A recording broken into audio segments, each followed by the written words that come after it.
How's it going, dudes? So you're a big fan of trash. Can't stop thinking about it, can't stop watching it, can't stop eating it. When it comes to flat out garbage, you're the first guy they ask. But you have a problem. When you're out playing games, you are missing out on time that could be spent creating waste. As with how busy the world is nowadays, you simply can't afford to take this time off. Luckily, you won't have to anymore with the hottest invention from the far-off future of 2003, Garbage the Game! BreaKey, the game about creating waste and setting money on fire. Put the two opposing keys together, twist, and watch on in horror as one of them breaks forever. I mean, in terms of ideas, that's gotta be one of them. BreaKey is quite the legend around these parts, being one of the few games to qualify for the worthless distinction and officially being voted as the worst board game of all time. This thing has garnered quite the reputation since I covered it in the Pointless Games video. And I covered quite a few things in its segment. There was the gameplay, there was the tie-ins, there was the Dutch television program, and afterwards, I thought that would be the end of it. We'd hold our silly little tournament, it would probably do well, and then we'd all move on like I've been trying to do with several of our other channel mascots. But if there's one thing that I can count on from this community, it's that you will not let a bit die. And as I moved on from the BreaKey segment to crafting the tournament, a few of my more investigative fans over on the Discord began a search for more information on the game, driven by curiosity, intrigue, or maybe a calling from some higher being. Regardless of why, they began to dig.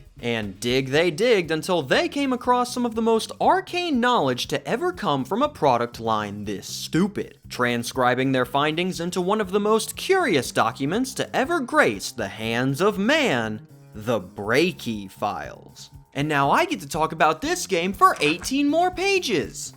Thanks, guys! A massive shout out to Eddie Keddy, Doesn't Know French, Mitch Watches Berliner, and everyone who helped put this beast together. As contained within these crazed documents, we basically have the full story of BreaKey and what happened to it in neat, digestible files. Quite literally in the case of the one labeled The Edible Files. Oh, this one isn't gonna cause my brain melt to flare up at all. So ladies and gentlemen, you'd better strap yourselves in as we uncover the full story behind one of the worst product lines ever put to market, BreaKey. But before we go global with this BreaKey breakdown, let's set ourselves up for going global with the sponsor of today's video, Saley. Picture this, you love the Dutch BreaKey show so much that you decide to visit the Netherlands to get in on all the hype. But once you arrive, oh no! Not only are there no BreaKeys here, but since you forgot to get a SIM card for this country, your roaming fees kicked in and drained you of every dime you've ever had.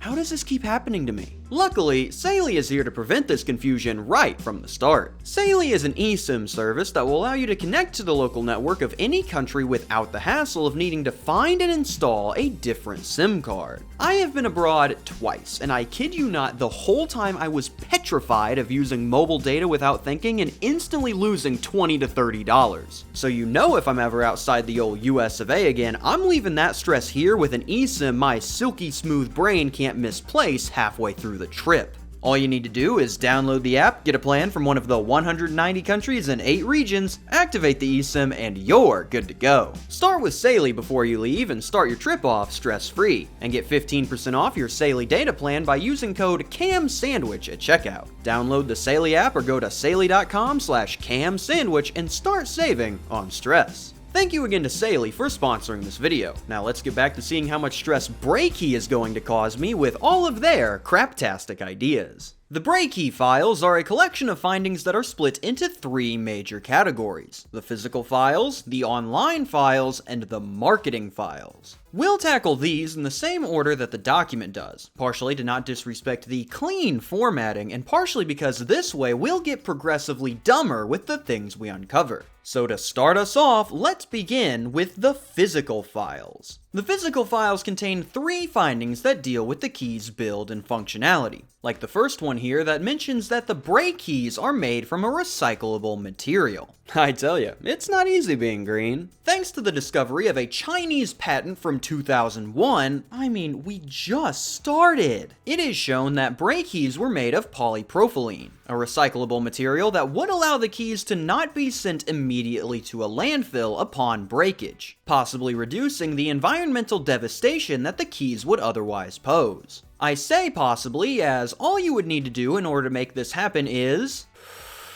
live in an area with recycling services, pay for those specific services, make sure that the keys make it to the correct processing facility, have them go through processing with no issues, ensure that none of the delivered material was contaminated in any way, and then entrust all those aspects to their target market of a 7 to 14-year-old, and you're good to go. See, if they would have just made them out of glass, we would have no issue here. But if for some reason you can't meet these requirements, you don't have to throw away that broken key just yet, as there's a whole nother way to repurpose your freshly created trash, building crap out of it. On the official website, there were messages and images encouraging kids to take their broken BreaKeys and, using the broken bit as a connector, construct various structures or creations with them using their imagination. This would allow you to get a secondary use for the keys other than keeping them as trophies on that weird battle strap thing, making them ever so slightly less worthless. However, it would be good to remember that these things originally came in packs of 5. So if you wanted to construct anything nearly as cool as the BreaKey Castle here, that would cost you somewhere around the range of financial ruin. Don't want to throw away the keys, but also despise the construction industry? Never fear, as you can prominently display the corpses of your enemies using our state-of-the-art feeties! Fun fact, if a grown man comes into your store and asks if he can buy some feeties, international law says that you are legally allowed to gut punch him. Finally, the last part of the physical files deals with how the BreaKeys related to food items, so now it's time to get mega stupid. In that same Chinese patent from before, they list a variety of materials that the keys could have been made out of, most of them expectingly being some form of plastic. However, at the end of one of these segments, there is quite the curious sentence.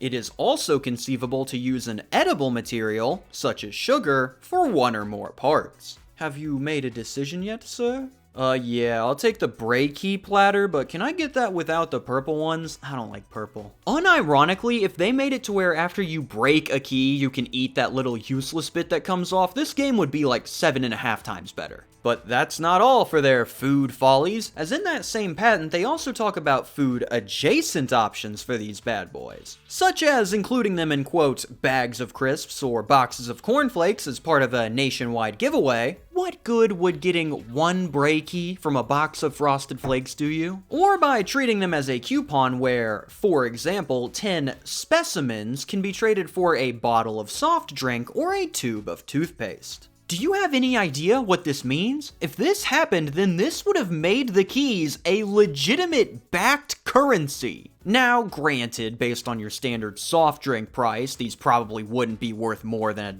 dime a piece. But that does put them ahead of the Venezuelan Bolivar. Gee, many freaking Frosties. We are one file collection in and we're already nearly at max stupid. Where do we even go from here? Why, we leave the limitations of our physical world and enter the new possibilities presented by the digital era. We enter the online files. The online files are the smallest collection of the three. There are no sub-files in here, everything is just condensed into its single paragraph of findings. But while it might not be as big as the other collections, trust me, there is still plenty of stuff here that can rip your mind asunder. You there, I see you're about to throw away that perfectly fine BreaKey. Well, yeah, it's broken. What else am I supposed to do with it? Well, why don't you scratch off that silver part on the back there and see?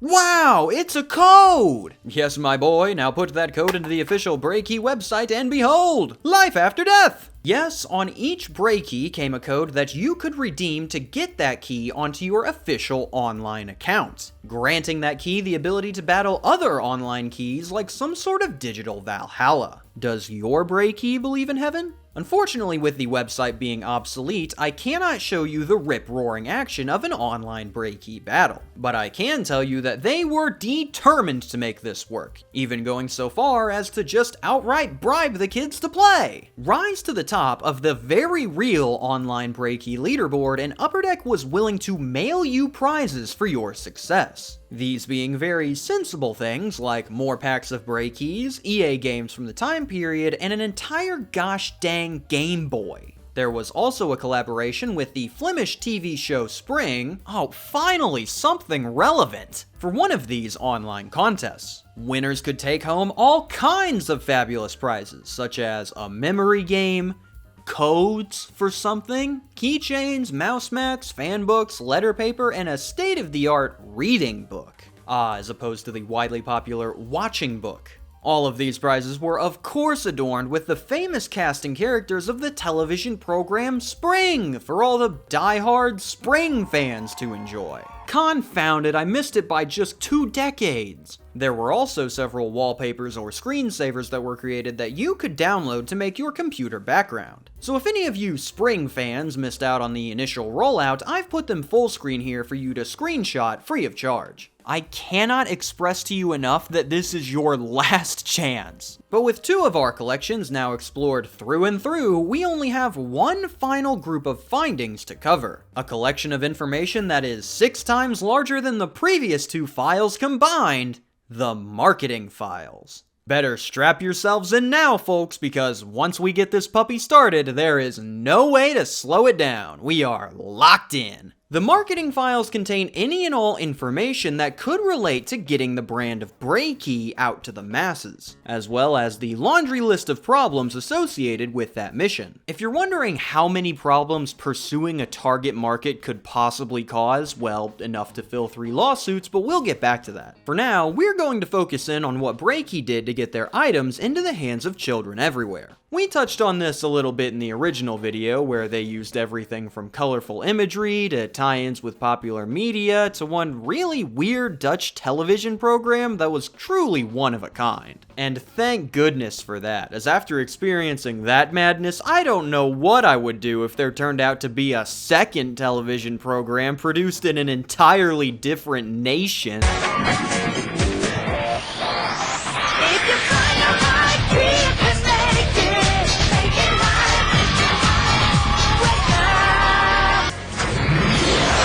Ich bin nicht der Hauptpreis, sondern David, der Keymaster von Breakoff. Seid ihr bereit? Ja! Ihr auch? Super! Ab 6. Oktober, Montag bis Freitag um 13:40 Uhr ist es Breakoff-Time. Hier bei RTL 2, 3, 2, 1, Breakoff! Why do we keep Germany around again? Yes, unfortunately for the wider world's mental state, there was another BreaKey show. This one featuring German television legend David Beer as the host and going by the title Break Off. This name coming from the fact that the show was not ashamed of the product it was showing off like Can You Beat Me was, although the jury is still out on if they should have been. Amazingly, these 2 shows followed completely different structures with how they went about these BreaKey battles. In Can You Beat Me, the game would follow a single elimination bracket between 4 children, and whichever one survived the day final would not only win a Can You Beat Me t-shirt, but would also advance to the week final on Friday to win an even bigger prize. Unfortunately, we have no idea what this prize was, but I'm gonna go ahead and say it was a 3-day, 2-night vacation in the beautiful faraway streets of scenic South Central Detroit! Meanwhile, in Break Off, 2 teams of 2 would go against each other, aiming to break both of the other team's keys to secure the win. If they were skilled enough to manage that, they would get the chance to select one of 5 doors that contained prizes. 4 of them being just crap like boxes of BreaKeys, but one of them containing the fabulous grand prize.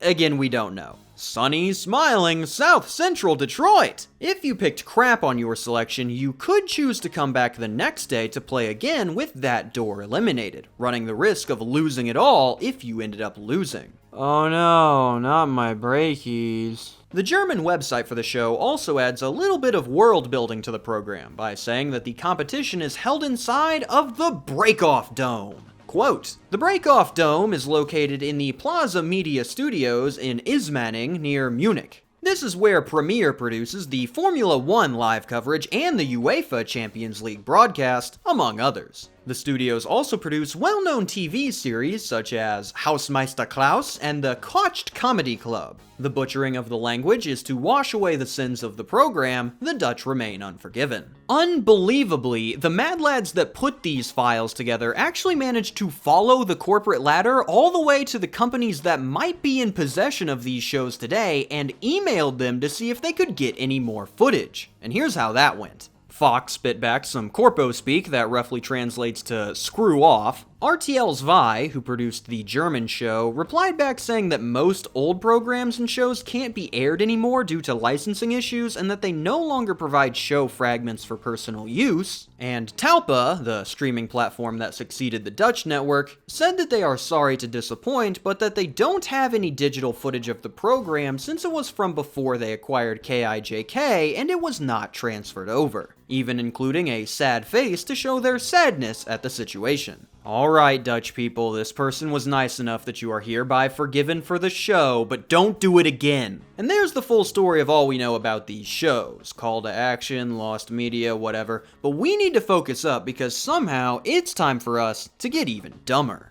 Ladies and gentlemen, we're going on tour. From October to December in 30 cities in these countries, BreaKey rolled around Europe holding small tournaments where kids could compete for prizes. This tour was either known as the Break Off Tour or the BreaKey Battle Tour. And the winner of each event was of course crowned that city's one and only Keymaster. These are not to be confused with the Bray King. The Keymasters are regional rulers, similar to a duke. Crazily, there was also some of this hot tour action going on in the States later, as one of our Discord members actually remembers attending one of these events at his local Toys R Us, where his friend ended up winning a GameCube, automatically elevating Joe's friend to the coolest kid in that region for the next 2 months. But why only go on tour with tournaments when we could be going on tour with originally produced music? Upper Deck, in the most eggs-in-one-basket marketing play I've ever seen,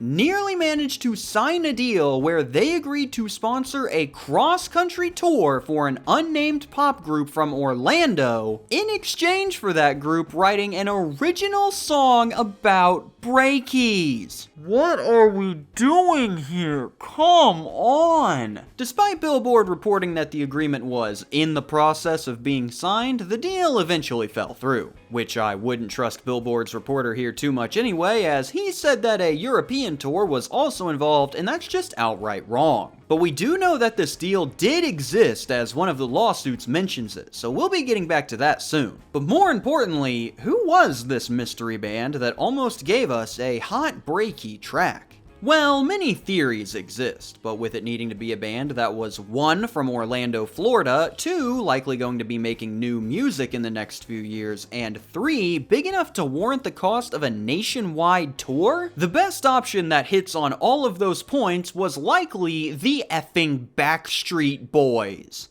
Could you even imagine? Am I breakable? Yeah. But why stop at a tie-in with one of the most popular boy bands of all time when there are so many other properties to be harvested? Licensing time! BreaKey was very much interested in the, man, our property stinks, can we borrow yours style of licensing, slapping that one guy/thing all over those bad boys in a desperate attempt to stop you from thinking about the actual game. We've got it all! We've got Major League Baseball, we've got Metabots, we've got Susuke and Wisuke, we've got the hit television program Spring, F it, German One Piece commercial. BreaKey, die Schlüssel mit den coolsten Figuren von One Piece. Monkey die Ruffy, Buggy der Clown. BreaKey! Break off, yeah!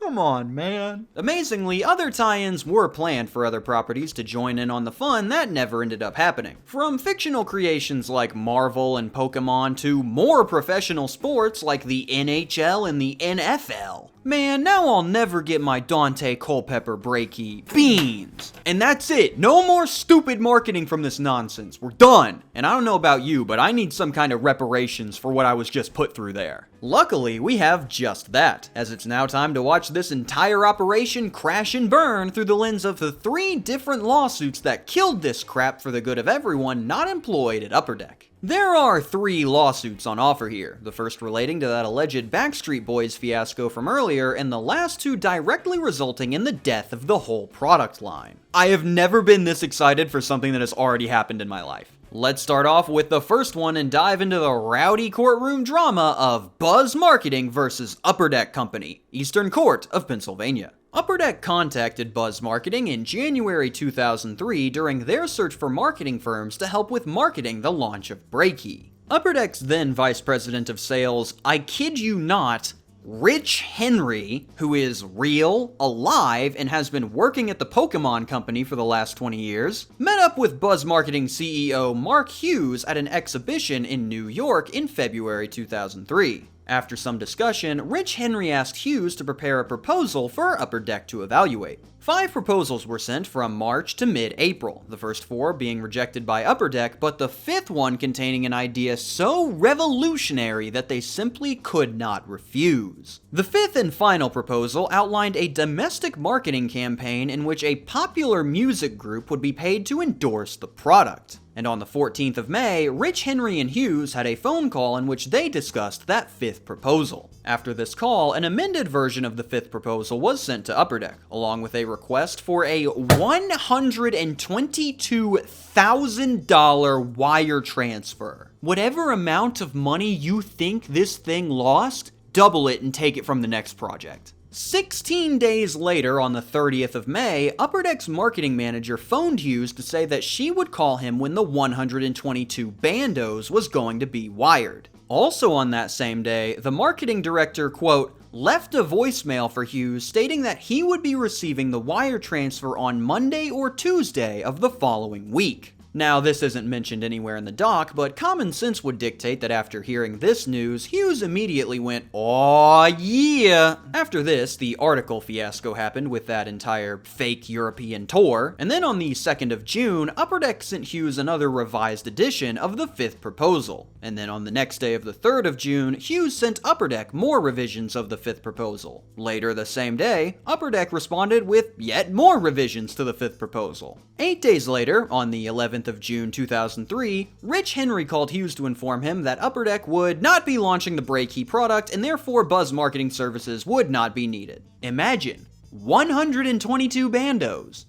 Gone! Henry also requested an itemized list of Buzz Marketing's costs for reimbursement, which Buzz Marketing submitted, but Upper Deck never paid, so now it's lawsuit time. We've got quite the match here on our hands, ladies and gentlemen, as Buzz Marketing is coming in with a 4-pronged attack. We've got breach of written contract, breach of oral contract, breach of implied in fact contract, and unjust enrichment / quantum merit. Let's see how they did. Parts 1, 3, and 4 were all thrown out immediately as there was never a written contract. Buzz's evidence for implied in fact was dismissed as hearsay, and they just immediately gave up on their own 4th point. Not a great start. They did still have their second option though, and you only need to win one. So let's see how breach of oral contract held up. According to Buzz Marketing, an oral contract was formed on the 14th of May during the phone call between Henry and Hughes. However, based on previous precedent, the 5th agreement contained language that signaled the intent of both parties to execute the agreement in writing. Furthermore, the fact that there were modifications to the 5th proposal after the 14th of May suggests that there could not have been a contract on the 14th of May.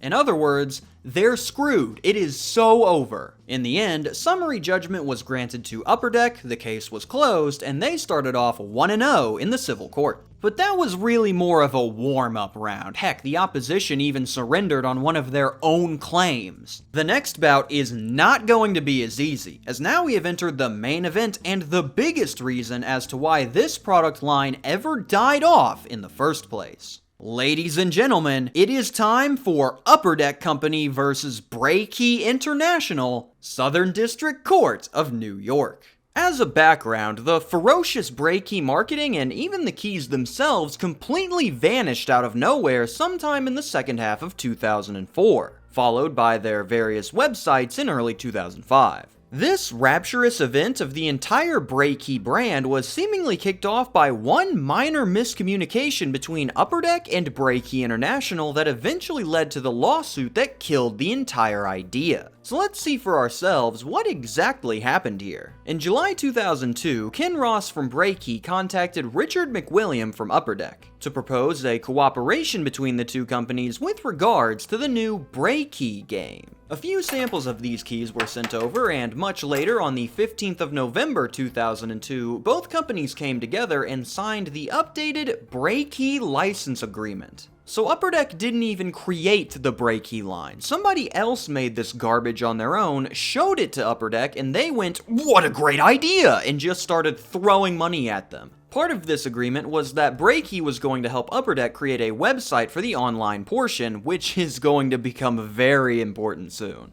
Now, ready yourselves for this one, folks. Upper Deck agreed to pay BreaKey $5 million in non-returnable minimum guarantees to cover royalties from the sales. $5 million fully guaranteed. Kirk Cousins type guaranteed money on a bunch of plastic keys. This was to be paid in two parts, one immediately at the execution of the agreement and one at the beginning of the second term year on November 15th, 2003. Upper Deck paid the first $2.5 million,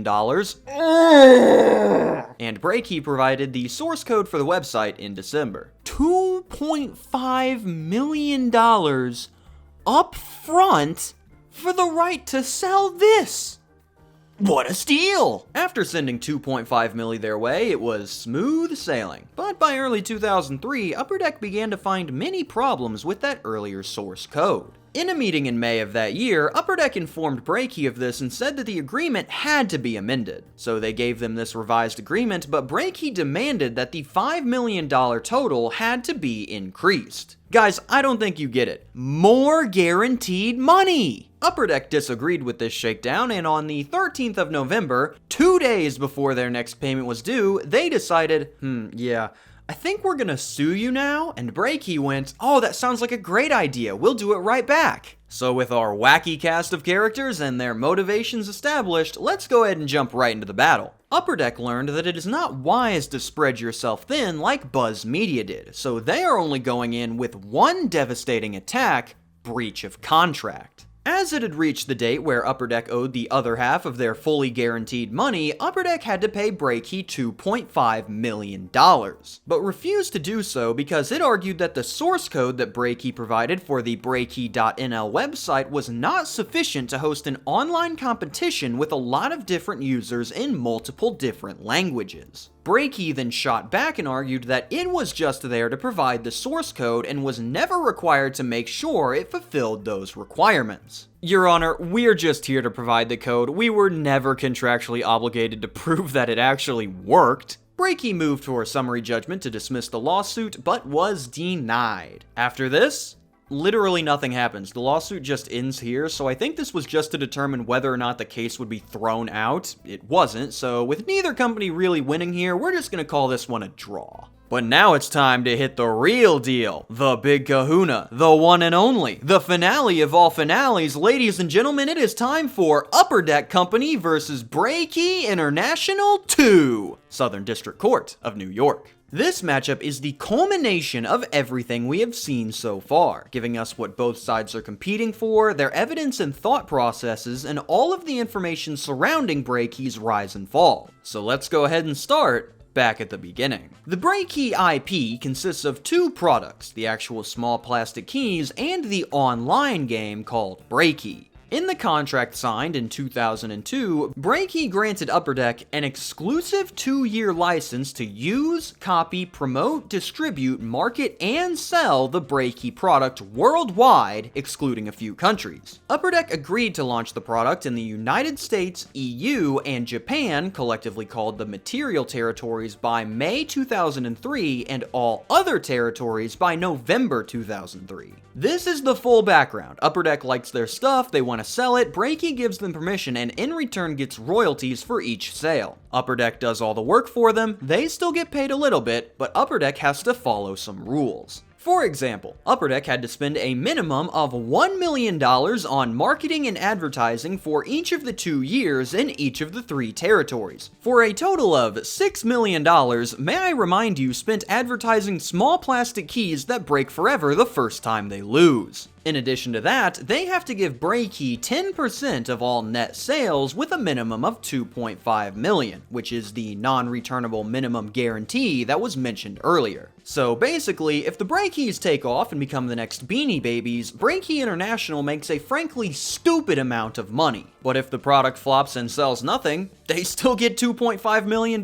They quite literally cannot lose. Now, there was a reason as to why Upper Deck wasn't allowed to sell in the Benelux countries, because BreaKey already had another company, Studio 100, selling the keys in that area. I guess everybody's just lining up to license these things. Studio 100 was the exclusive distributor for BreaKey in Benelux. It bought 15,000 boxes of the BreaKey product and then sold them from December 2003 until May 2004, before terminating the agreement in June of that year. Probably when they realized that this might be just a little bit ridiculous. Now, we need to do a quick rapid fire of information before we move on, or else you're gonna lose a lot of context. BreaKey believes that the wholesale revenue of BreaKeys are between $29 and $54 per box. Wow, that is a complete ripoff! Screw you, buddy! The BreaKeys were produced in China, which explains the Chinese patent that was in the physical files. And lastly, the Studio 100 boxes were delivered in December 2003 and stopped being sold in early June. Got all that? Alrighty, back to the action. According to the managing director of BreaKey, Studio 100 reported that they had sold 70% of the inventory after 3 months. He was also informed by Studio 100 that they believed all 15,000 boxes were sold, but were not certain as the keys were sold in a joint venture. In other words,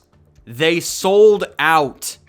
Belgium, you have 15 seconds to explain yourself. Now, the rest of the info mainly deals with this Stewart guy and his sales projections figures, and we'll take a look at those later. For now, let's finish this up with the fact that after the fallout of Upper Deck and BreaKey around November of 03, BreaKey was in talks with another licensee in June of 04, I guess to run it back? Also, the fact that BreaKey is trying to receive an unspent amount of the minimum of $6 million Upper Deck was required to spend suggests that the budget they had used was less than $6 million. Whew, thank goodness. They only spent slightly less than $6 million on marketing. For a second there, I thought we might have just wasted a ton of money. And that's it. We finally have all of the necessary background information to understand what in the world is going on here. So let's go ahead and jump back into this bad boy to see which of these two jokers is gonna come out on top. Upper Deck. Sewer, looking to have BreaKey hit with the breach of contract penalty so that it does not have to pay the $2.5 million of guaranteed money.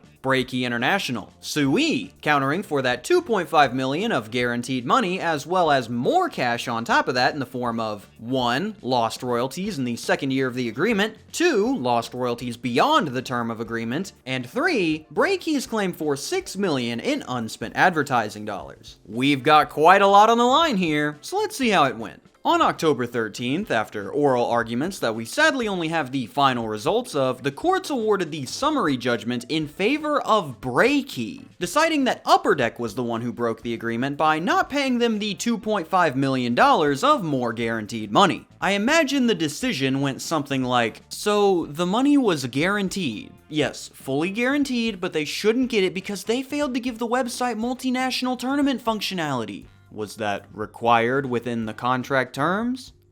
No. No, get out of here. Yeah, so having to pay the money they themselves fully guaranteed, big loss for Upper Deck there. But just how big could this loss get, as they stood to lose way more dosh if even a single one of BreaKey's countersuits ended up hitting. We'll tackle these in order of least to most devastating, starting off surprisingly with BreaKey's claim for $6 million of unspent advertising. BreaKey argued that they were entitled to the remaining amount of the money that was supposed to be spent in that $6 million advertising budget Upper Deck was required to use, which would have granted them a solid total of however much was left. Yeah, a concrete number for this remaining amount was not given, and if how much is left over seems like an important number to know, it is. Claim denied. Next up, lost royalties in the second year of the agreement. This is where we meet the main character of this segment. BreaKey hired economist Marion B. Stewart, who comes in and just really hammers home what we've been dealing with here.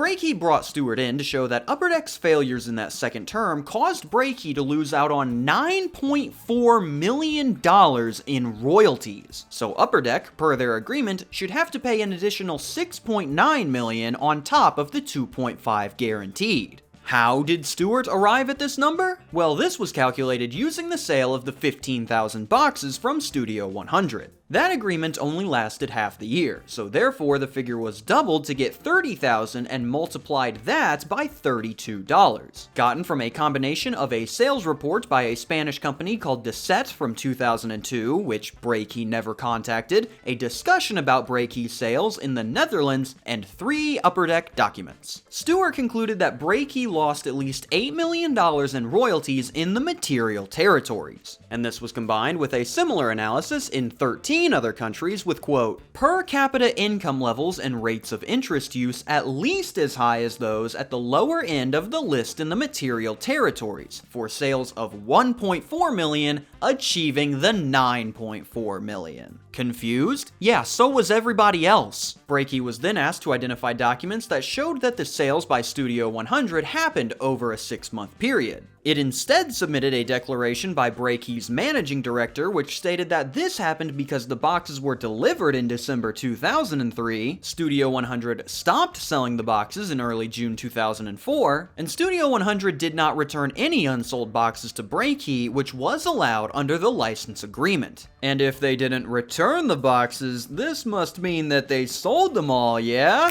Checkmate. That is not admissible evidence! Stewart then pointed to other data that was evidence for Upper Deck making sales greater than $25 million, all of which were also dismissed. I can't believe they were either, not when he was using rock-solid data points like these. A single comment by Upper Deck CEO over dinner where he said the product would generate $120 to $180 million in sales each year. An internal Upper Deck document titled Brand Strategy that notes a worldwide launch and lists among their brand objectives generating $50 million in revenue by December of 2004, and Stewart's own projected sales for 37 countries, although the court noted that the product had never been sold in 35 of them. Just a real rock star out there. Yeah, unsurprisingly, every single one of these was dismissed. Along with that, the court said that Stewart's calculations, quote, are based on too many unsupportable assumptions to establish the existence of lost royalties within the reasonable certainty required,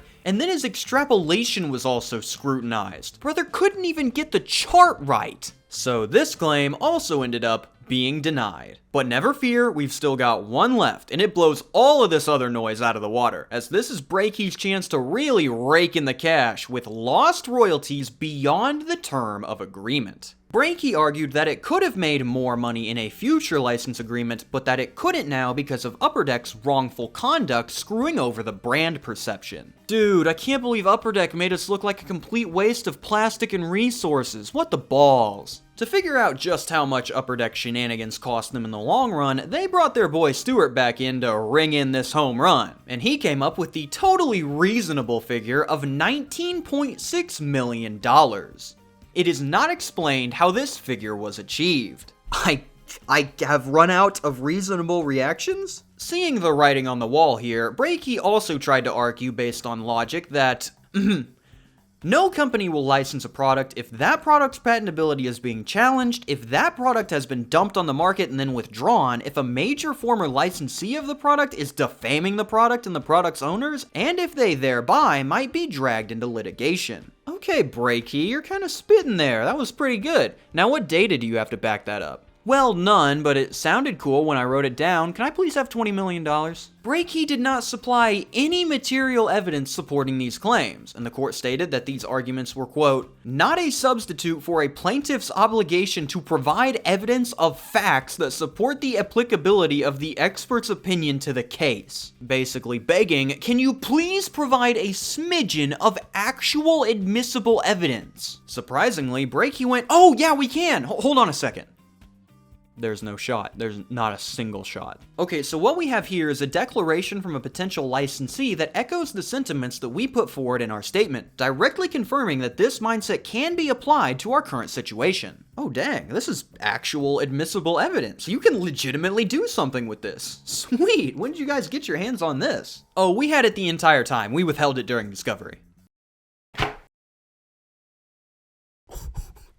They might be dumber than we are. The fact that they had purposefully withheld this information during the discovery phase meant that this evidence was completely inadmissible, meaning that all they had to go off of was a statement that they couldn't back up and Stewart's $20 million figure that he refused to show the math for. Needless to say, this one was also denied, officially closing the case by granting partial summary judgment to BreaKey while denying its countersuit claims. And that officially puts a close to the BreaKey Files. So to remind you of what we all just witnessed here, let's do a quick recap. BreaKey, the company, patents their awesome idea of BreaKey, the product, disposable plastic keys that permanently break on a loss. These keys can, however, be recycled sometimes, be used to build things, or in an alternate timeline, be eaten because they're made of sugar. BreaKey, the company, shows up to Upper Deck HQ and shows off BreaKey, the product. Upper Deck loves it so much that they immediately jump on board. Upper Deck signs a 2-year contract with BreaKey, the company, where they pay $2.5 million upfront to have the exclusive rights to sell BreaKey nearly worldwide. BreaKey, in return, needs to give them a source code for a website. Upper Deck cashes in every favor they've ever had to get BreaKey, the product, tied in with shows, sports, and characters, commissions a traveling tournament all over Europe, holds a few of them in the US at various Toys R Us locations, makes 2 separate European television programs all about playing the game for prizes, and allegedly commissions the Backstreet Boys to write a song about the keys in exchange for bankrolling a nationwide tour. After doing all of this, Upper Deck is so upset that their provided website does not contain multinational tournament functionality that they sue BreaKey to withhold the extra $2.5 million that they previously guaranteed, ruining the relationship and killing any chance of BreaKey succeeding. BreaKey, of course, wins the lawsuit because the money was guaranteed, but fumble around in the courtroom so much that their countersuits are denied and they don't get a cent more than their fully guaranteed money. The result of this is millions of dollars wasted, an entire product line built, hyped up, and killed off for no reason, and the complete and total degradation of my physical and mental well-being for having to experience all of this. And what happened to Upper Deck after all this? After they lost anywhere from $8 to $10 million farting around with this BreaKey nonsense? They'd go out and buy their former competitor Fleer. It didn't do anything. It had practically no impact on them at all. It's like it never even happened. This nonsense doesn't even appear on the Upper Deck Wikipedia page. That has a whole section for lawsuits, and none of these 3 are there. I'm constantly having to double check and make sure I'm not on some strange Dutch prank show and that this is all real. The fact that all of this took place is absolutely wild. But the fact that all of this happened and then everyone involved just seemed to immediately forget about it is somehow even crazier. Upper Deck didn't even flinch. They just said, business is business, and then rode off into the shining, gleaming sunset. You know, up until they got sued by Konami for producing counterfeit Yu-Gi-Oh cards, lost their license to the property, and went bankrupt 4 years later, but business is business. This is, without a doubt, one of the wildest board game stories on the market. The unrelenting barrage of gut punch after gut punch of information is truly astonishing. And I want to give another massive thank you to the team who put this collection together for digging up this oil well of whack crap for us to experience. If you want to take a look at the files for yourself, I'll have them linked down in the description. They are still being updated with new information every time one of these guys stumbles across something. For example, while I was making the video, they figured out that the online game at one point had a peak of 27,000 players. Europe, if you give me a valid reason to hate on you, that makes it less fun. As for me, I am glad that I now have absolutely no reason to ever talk about this game again. I learned it, I bought it, I broke it, there is nothing else for me to do short of holding a tournament myself, and I don't have $6 million that I'm contractually obligated to spend. So this is the last you're gonna hear about this garbage for quite some time. As such, I've prepared this goodbye message for our glorious Bray King that we should all strive to remember. BreaKey would have taken off, that I guarantee. Remember that in Benelux, they sold out of the key. If you think that's a stretch, that this trash is not a winner, remember what the kids did when they met the fidget spinner. So we got really lucky that this business just imploded, or else the landfills everywhere would have gotten overloaded. So the next time that you see a fad that you can't comprehend, remember your pal BreaKey and just ignore the trend. Signing off for Bray King Bad, I am KamSandwich. Thank you for watching and have a fantastic day. A special thank you to my suppliers, staff, and chefs over at the deli, as well as the media preservers helping me get these rare games ported for the public to enjoy. If you'd like to join the crew, you can take a look using the link in the description below.